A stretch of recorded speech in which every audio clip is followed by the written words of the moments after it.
Jacob knew that without his family he will not succeed.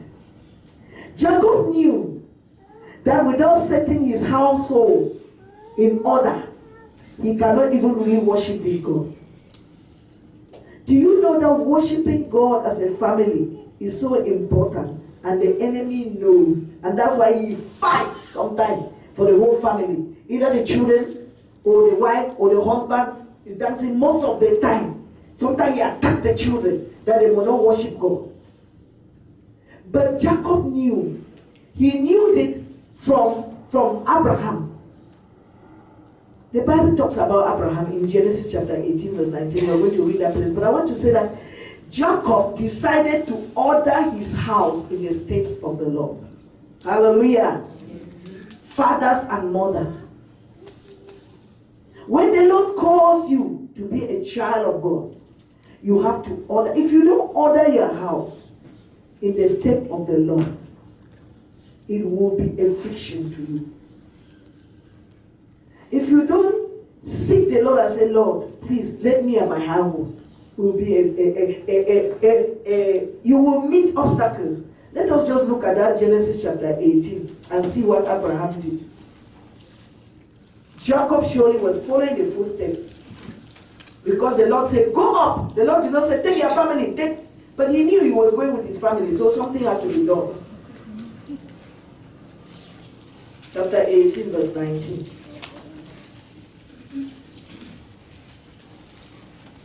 Let's read 18 from verse 18.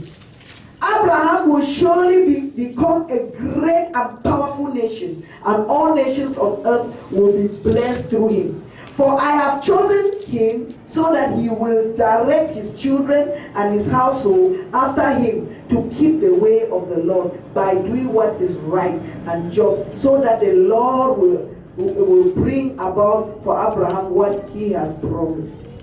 Abraham will surely become a great nation, and a great and powerful nation, and all other nations on earth shall be blessed through him, and they shall be blessed through him because he will lead his household in the way of the Lord. That's the only way that other people can be blessed. So it was God talking when he came down to destroy Sodom and Gomorrah. So you see here now, Jacob, when God called him, he turned to his household. I'm sure Jacob has remembered what happened when he was fleeing from Laban. When we read in that place, he was fleeing from Laban, and he met God there. He said it was awesome. We cannot understand the experience that Abraham had. It was beyond, he used the word awesome. And then he knew that strange God cannot go up to Bethel, house of God, to build an altar to worship. Hallelujah. So he had to prepare his family. Tonight we are preparing ourselves. Hallelujah. The title of this time of refreshing is Prepare for God's Visitation. We are preparing ourselves for God's visitation. That's the theme. Prepare for God's visitation. That's the theme of these times of refreshing. We are preparing ourselves. Tomorrow, God is going to visit us. And when the Lord visits us, we will keep being visited by the Lord. We will run. We will never be the same. We will not come back to be the same again. From today, we are never going to be the same. In the name of Jesus. Prepare for God's visitation. They were supposed to meet God there. They were supposed to worship God. God was supposed to visit them. They had to prepare. And 4 things there. Verse 2. So Jacob said to his household and to all who were with him, get rid of the foreign gods you have with you. Purify yourselves. Change your clothes. Then come, let us go to the house of the Lord. Come, let us go to Bethel. Hallelujah. Say, get rid. Talk after me. Get rid of the foreign gods. Get rid of the foreign gods. Purify yourselves. Purify yourselves. Change your clothes. Change your clothes. Come, let us go to Bethel. Come, let us go to Bethel. Get rid of the foreign gods. Get rid of the foreign gods. Purify yourself. Purify yourself. Change your clothes. Come, let us go to Bethel. I want to hear this side say, get rid of the foreign gods. Get rid of the foreign gods. Purify yourself. Purify yourself. Change your garment. Change your garment. Come, let us go to Bethel. Come and let us go to bed. Get rid of the foreign god this side. Get rid of the foreign gods. Purify yourself. Change your garment. Come, let us go to Bethel. Come, let us go. Okay, you speak to yourself now. I will get rid of the foreign gods. Talk to yourself. I will get rid of the foreign gods. I will purify myself. I will purify myself. I will change my garment. I will change my garment. I will go to Bethel. I will go to bed. Hallelujah. Is that the desire of your heart? These are the 4 things we'll be talking about this evening. Amen. So he decided to lead his family, his household in the ways of the Lord. That's what Jacob did. And the first thing, they get rid of the foreign gods. Papa was preaching here, I don't know whether it was last Sunday, and he was talking about Exodus chapter 20. That's the place that many of us recite, even in the Sunday school. I am the Lord your God, who has brought you out of the land of Egypt, out of the house of bondage. Thou shalt have no other gods before me. Thou shalt not make unto thyself any graven image, or of any likeness of anything that is in heaven above, or that is in the earth under the sea. Thou shalt not bow down to them, to serve them. For I, the Lord your God, am a what? Visiting the iniquity of the father unto the 3rd and 4th generation, but showing mercy unto thousands of this generation that love me and keep my commandment. And Papa was saying we have to leave a legacy. Hallelujah.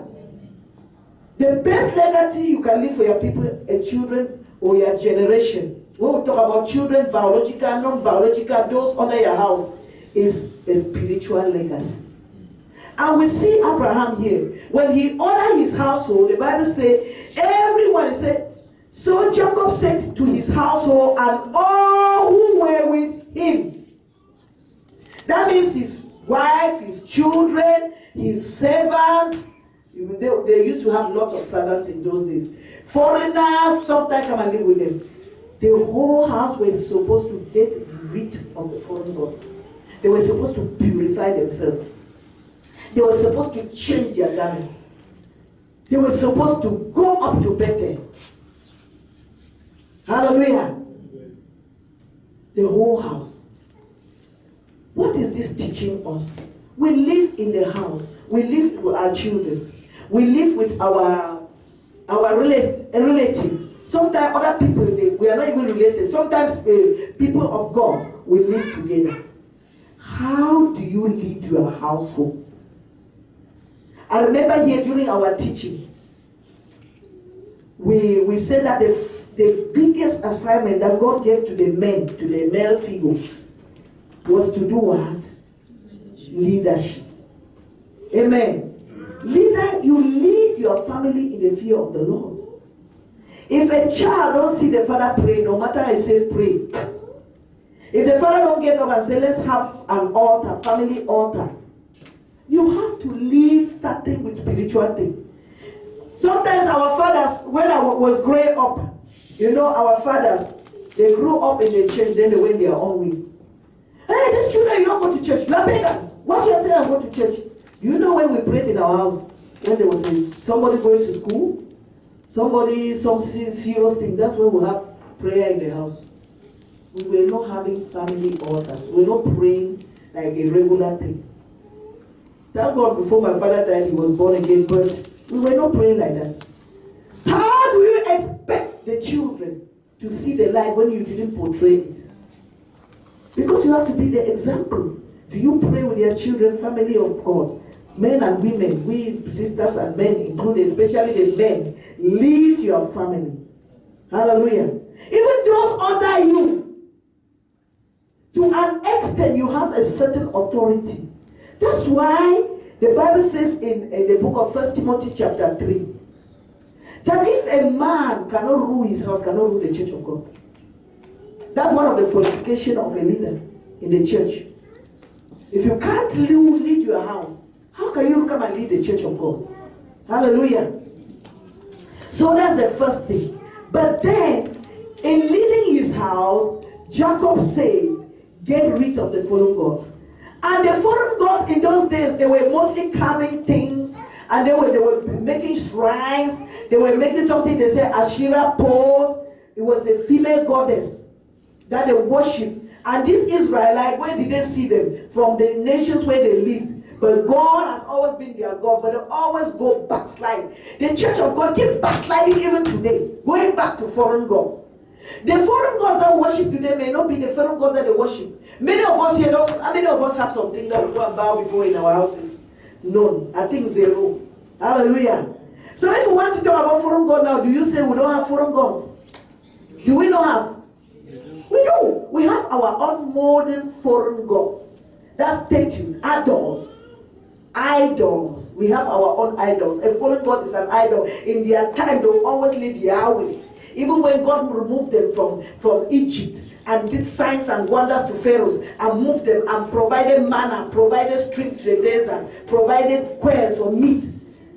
And my brother heard about it, this one sitting here. So, he provided all those things. But then in chapter 32 of Exodus, what happened? They went back, hey, make for us a God who will lead us. For this Moses, we don't know about him. And they went back. They always backslid. The church is always like that.